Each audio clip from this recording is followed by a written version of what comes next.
Festival Dnevi knjige letos poteka že 12-tič, pa me zanima, kako kaj spremljate ta evolucijo, ta razvoj tega festivala, kakšen je napredek, pridobiva na veljavi? Ja, festival res poteka že 12. leto, imel je svoje spone in padce, zadnje leta festival neprenehoma raste, že kar nekaj let je vsako leto več kot 50 prireditev, letos festival kulminira, jih je kar 75 prireditev, najbrž je razlog tudi v tem, ker je edini literarni oziroma književni festival v mestu Maribor in vse inštitucije, ki delujejo na področju knjige in literature, tempirajo svoje dogodke za ta festival. In kaj lahko letos pričakujemo, kaj so tiste najpomembnejše točke letošnjega festivala, najopaznejše?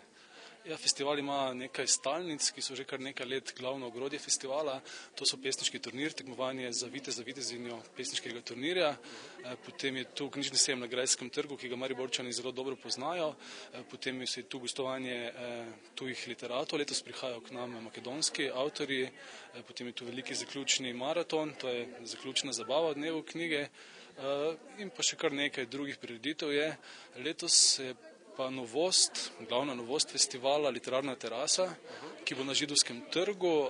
To je en lep kotiček, ena lepa terasa nad Dravo, sredi katere raste veličasten jesen in tam se bodo predstavljali mariborski literati. Slovenske založbe bodo tam predstavljale svoje knjižne novitete in tam bodo tudi projekcije dokumentarnih filmov o slovenskih literatih. Če sem prav zasledil, ena izmed rdečih niti letošnjega festivala, to povezovanje literature in filmske umetnosti. Zakaj prav to?